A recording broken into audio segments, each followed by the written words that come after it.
Dread of a death march increased. This wasn't feeling like a fun explore. Waiting at the corner with an armload of snow regalia, coats, hats, gloves, even boots. Our mom. We had no reason to expect her.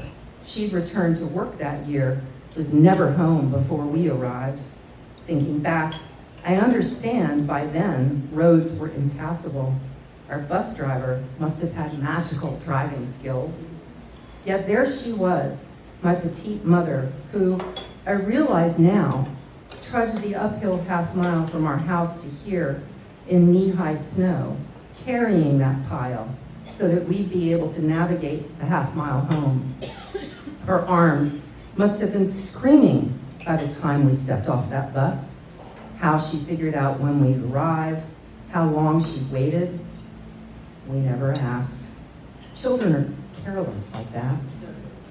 We do thank her in a repeated chorus as we pull on all our gear, leaning on each other to shuck wet shoes and yank on boots.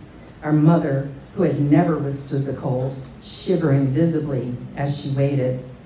I think now about love's austere and lonely offices, how rare are thank yous for all she did.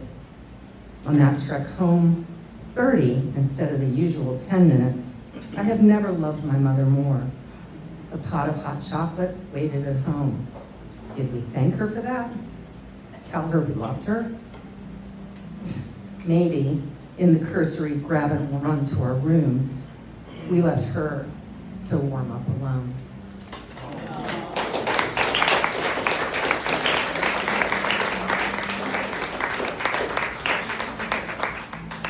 Thank you, Robin. Beautiful. Next is, hello? Did it go off? How do you turn this thing? Oh. Hello? Testing, testing. Robin, you killed it. Oh, okay. Testing. We have to get it. Oh, okay. Red light on? Yeah. Okay, yes. Here we Go go. for it. Our next one is Ron Thompson, our next reader. Next one. Our next reader is Ron Thompson. He's going to read, and he also has some pictures, but he will read about how he met his wife, Sherry, 60 years ago. Has anybody else in this room lived that long with one person? Welcome.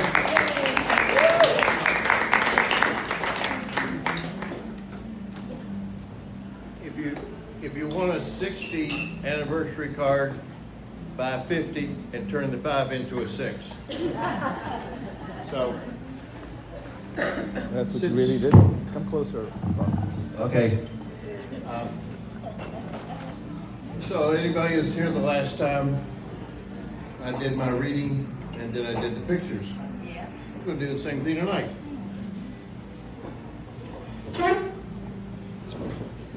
I call this a 60-year marriage symphony. Thank you, U.S. Army, for creating circumstances resulting in my 60th year and saying anniversary on May 14th, 2026. My part-time job while I attended Marshall University was as Colonel Muse, Operations Sergeant with the 2nd Special Forces Reserve. It was a great job, especially when I went on active duty while others were at the beach in the spring. I had been approved to attend Ranger School at Fort Benning the summer of 1965. All that came to an immediate halt that March, and it wasn't my fault. It's always bad when the boss calls you into his office and tells you to close the door. Thompson, I'm sorry, but the Army just removed you from the class roster due to the need for more trained active duty soldiers. So no reserve members will be going to Fort Benning. Boom, boom, boom. Now what? Plan B. If I take an overload schedule this summer and go both semesters next year, then I'll graduate in May in just 3 years. So it was a done deal. Being young, I just didn't understand my limitations. So I filled out my dance card on both sides, and I was driving 50 miles a day to school. I was a student assistant to the econ professor, also, dealing with Colonel Buth. And I thought, well, why not do something else? So I tried out for the summer theater production, and that was called Separate Tables. And for some reason, not very many people showed up. So I got the lead role, which was David Niven's part. Now, the director realized that I didn't really have a knack for an English accent. So she said, just be an American, Ron. So anyway, we were rehearsing one day when this cute reporter came in. And she was working for the school newspaper, the Parthenon. And her name was Cheryl Diane Sage. And she was a nice critic, unlike most critics. So when I read the article, I decided right then and there to thank Cheryl, AKA Sherry, for the nice review, which I did that week in the student union. And while I was at it, I asked Sherry for a date. I made my first big sale when I overcame her objections, like, I'm dating a high school guy who's in the Air Force. My response was, great, I was in the Army. Well, that Saturday we went to the drive-in and Sherry helped me memorize my lines for the play before the movie started. 10 months later, I got my BS degree, got married, moved into our new home, and had a day and a half honeymoon before I was off out of town with my new job with Del Monte Foods, May 16. Wow, you say, and I echo back. Thank you, U.S. Army Rangers, causing me to remain in Huntington, West Virginia. And destiny is like being swept downstream before being planted in the ground. Just like my son Benjamin Scott, and he's father to Jacob Lee and Kurt Daniel, and his brother Matthew, father of Alicia Rachel. Now I have a beautiful family tree instead of a Ranger tab for my Army uniform. I didn't really need that Ranger tab anyway, and we're a family and nothing like hanging out with them on the family tree.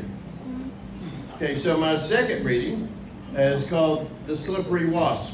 On a beautiful spring day in May, I was working in my garage when a wasp flew in. I decided the wasp wasn't there to be a friend, so I reached for a spray can of flying insect spray and shot him, and he flew away instead of falling down. Then I looked at the label. It said, garage door lubricant. I laughed, picturing Mr. Wasp returning to Miss Serious Wasp. Why are you flying funny? And your aftershave stinks. You know, wasps do have close calls, so they do shave. And the engagement is off. Is that clear? I suggest you become a wasp billboard lawyer, Mr. Slippery. And he did. And I could just picture some young wasps sneaking into my garage to rub up against that spray can before they take their bar exams.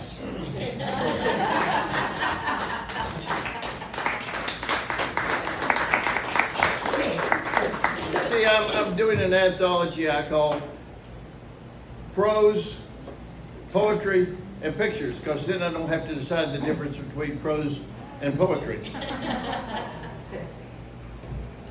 Okay, this is me. Back in 1963. And then, this is going to be a surprise. Okay. This, and I got the date wrong. This is Miss Guyan Valley, Miss Wildcat, in 1962.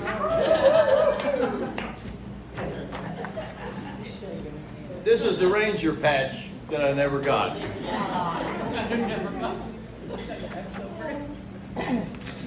And here's our family tree.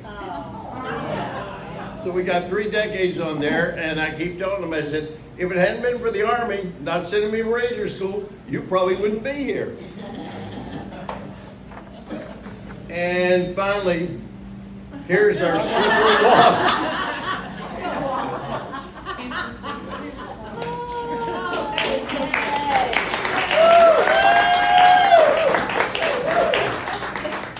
Thank you, Ron. Thank you. That was terrific, and congratulations on 60 years. May 16th, this is past May. That's right. 10 years ago, I was on the phone talking to a guy, and I said, this is my 50th anniversary today. 10 years ago. 10 years ago. Yeah. And he said, to the same woman? And I said, yeah. He said, I can get there if I put them all together. I know a lot of people like that. In fact, I met a man the other day. He said he'd been married 54 years to 3 different women.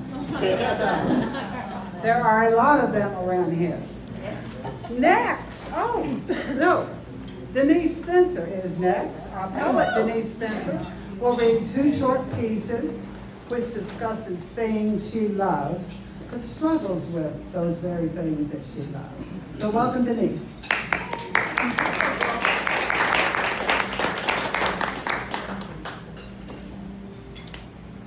You have any pictures?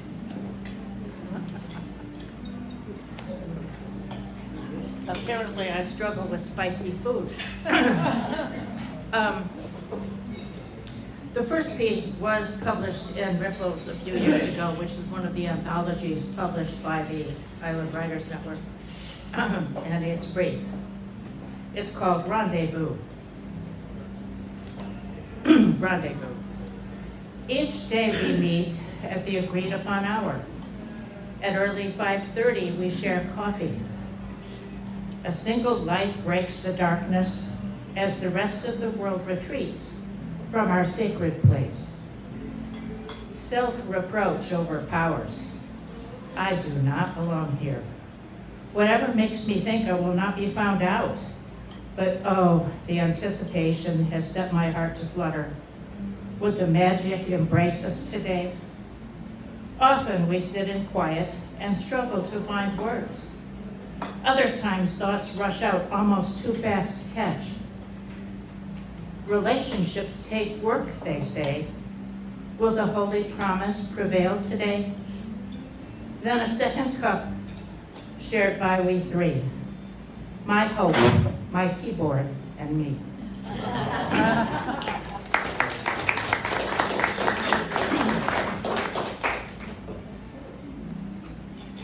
And the second one, so obviously, I love writing, but I struggle. And the second one is easier to guess. It is called Insomnia. Eyes heavy. Eyes heavy, I trudged up the steps to the door of Mr. Morpheus. The brass knocker gleamed. I reached out to caress it, but the door opened first. I came prepared, as always, with gifts. A sprig of lavender, a tin of chamomile tea, and a book about the history of cheese. He stood in the doorway, so attractive, so appealing. As usual, I was on time in the hope I would be invited in upon arrival. His routine delays drained my soul. We exchanged a glance, mine hopeful, his as sharp and painful as a stubbed toe. He smirked, turned on his heel, and let the door slam in my face.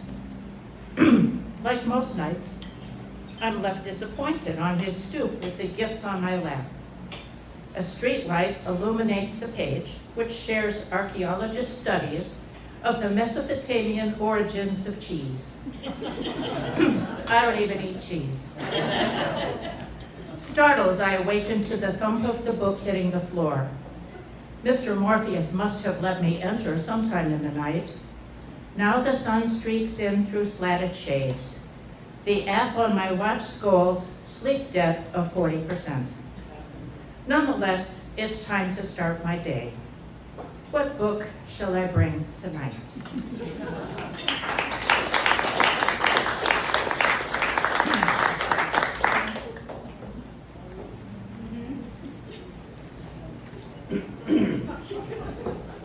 Denise. Now, we'll all think about that when we go to bed tonight, right? Waking up at 2 o'clock in the morning and remembering Denise's poem.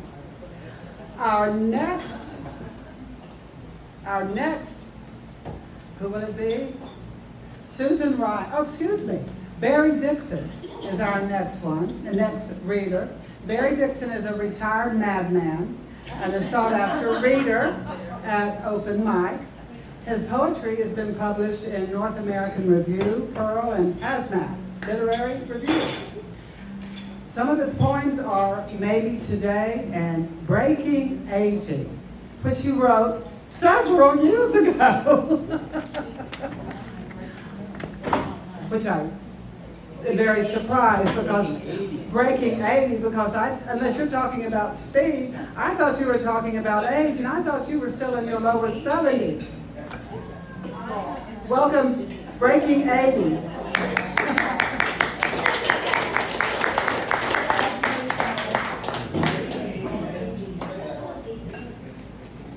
Good evening. Can you hear me? Yes.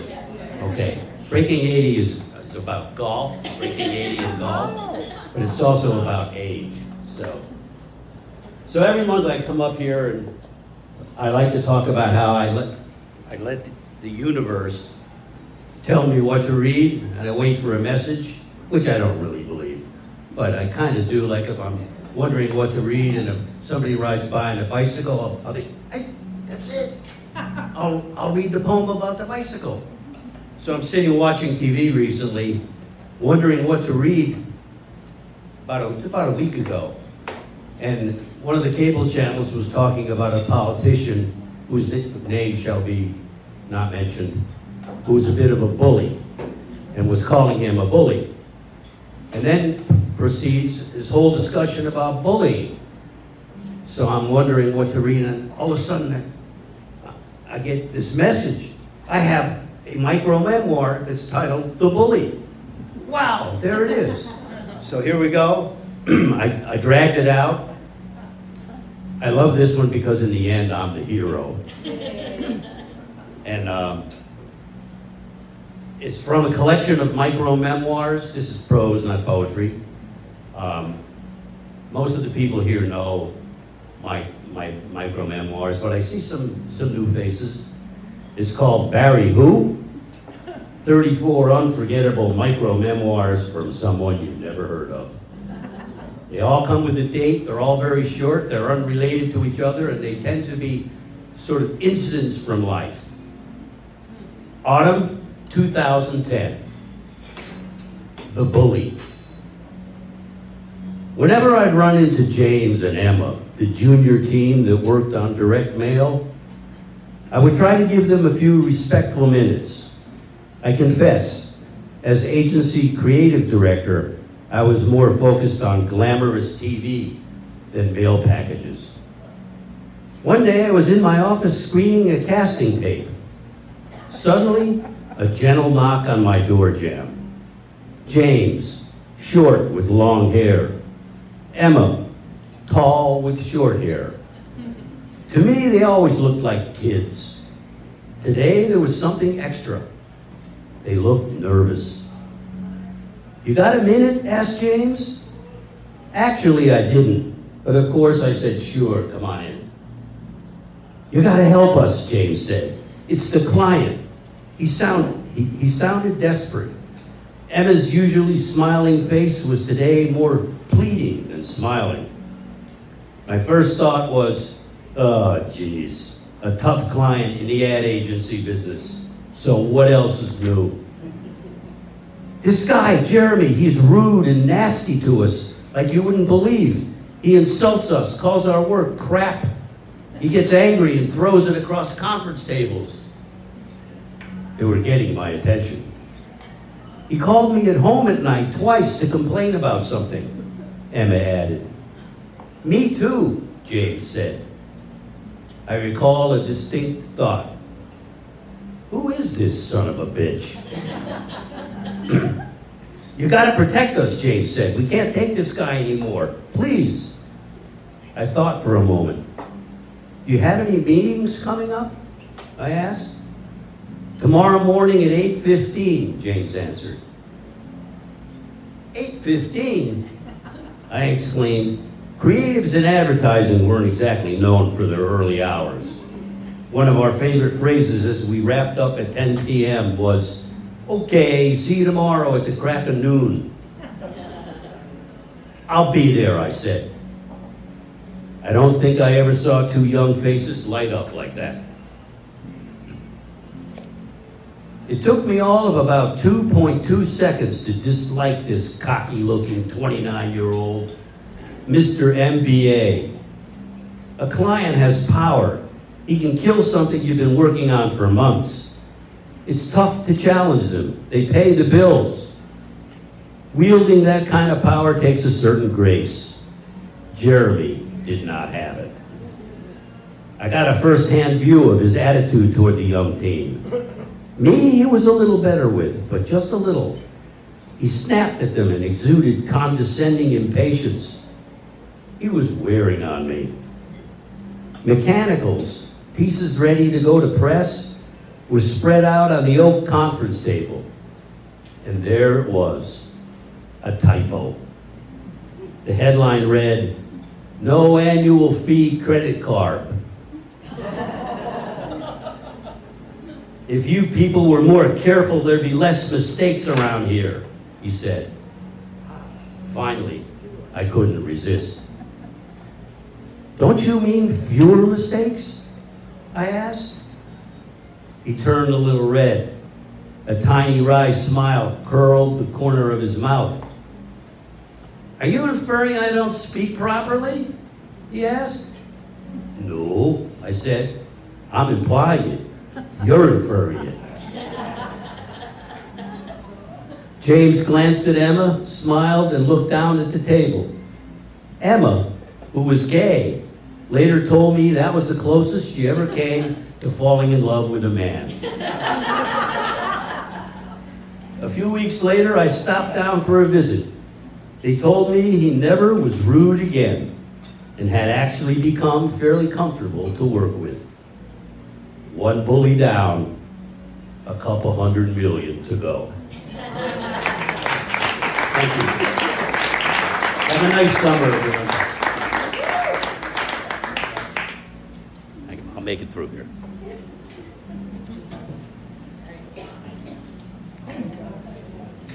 Thank you. Is Jeremy still around?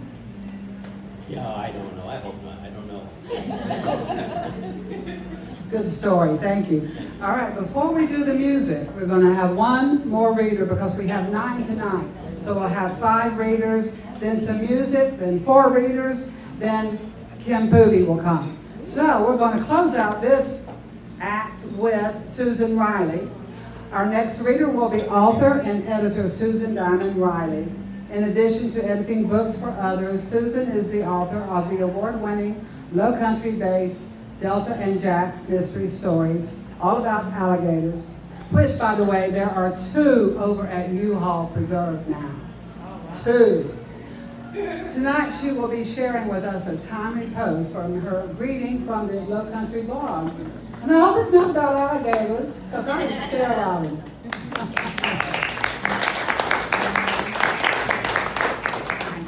You can talk all you want about alligators. This one actually, I do have a blog post about alligators, but this one is not it. This isn't it. And not all of my books are about alligators, but one of them kind of is. No, tonight I am reading you a blog post that some of you may have seen if you subscribe to my blog. Then I just put this out a couple days ago in honor of Memorial Day.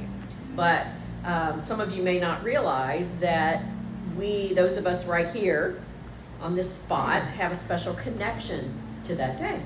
And this post is called Decoration Day. Where better to start a tradition of honoring fallen soldiers than the place where the war that prompted it began? Shortly after the Union capture of Charleston, South Carolina in 1865, Low Country residents held the first Decoration Day to honor those who had lost their lives in the Civil War. More than a century later, Congress would finally declare Memorial Day a national holiday. In the final year of the Civil War, the Confederates turned the interior of a Charleston horse racing track into a prison for Union soldiers. Sadly, more than 250 of the prisoners died there and were hastily buried in a mass grave behind the grandstand. After the war, formerly enslaved workmen reburied the men properly and constructed a high fence around the new cemetery. To honor these martyrs of the race course, as they were called, 10,000 men, women, and children of all races staged a parade around the site on May 1st, 1865. Following songs, prayers, and scripture readings, participants reverently placed flowers on the graves of these fallen soldiers. 3 years later, the commander of a national veterans organization, the Grand Army of the Republic, officially sanctioned Decoration Day as a time to honor both the Union and Confederate casualties of the war between the states. Prior to his own assassination, President Abraham Lincoln had set aside 29 acres of land on a former Beaufort, South Carolina plantation to become a national cemetery for those who perished in the war. Purchased by the U.S. government for $75 in an 1863 federal tax sale, the new Beaufort National Cemetery became the resting place for the Union war dead on Hilton Head, who had primarily died during the Battle of Port Royal and surrounding islands, as well as for those initially buried in Charleston, Savannah, and eastern Florida. Although most of those early burials were Union soldiers, including 1,700 African American veterans, 177 Confederate soldiers were also buried there. In time, the site would encompass 33 acres and include interments of veterans of every major American conflict.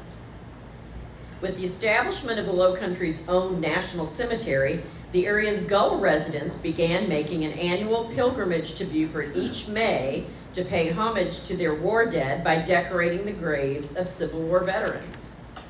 Also considered a celebration of their deliverance from slavery, these ceremonies included parades, marches by military organizations, and speakers, much like that first Charleston event.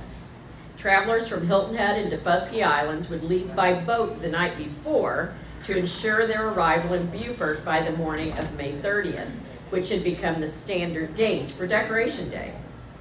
As the years passed, steamboats from Savannah began stopping at the various sea islands to pick up celebrants, a band on board setting a festive mood.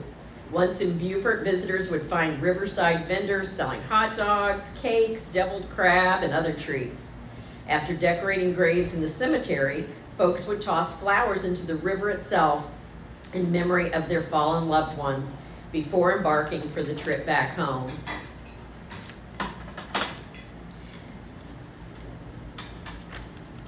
I'm missing something here.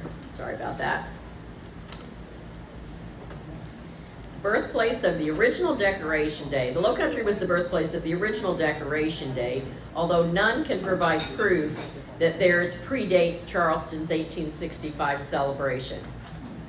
Despite that fact, in 1966, Congress and President Lyndon Johnson declared Waterloo, New York, the birthplace of Memorial Day based on its 1866 ceremony.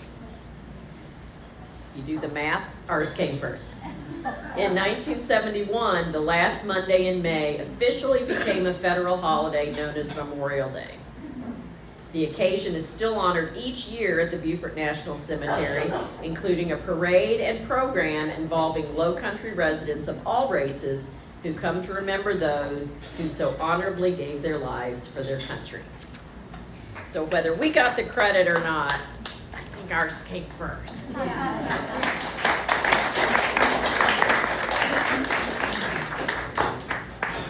Thank you for that story. Thank you for reading that. I didn't know a lot of that information. That's terrific. Okay, now we are going to take a break. We're going to have some music, and Joe is our musician who will be here tonight, playing his guitar and singing, I assume, right? Okay. All right. Welcome, Joe.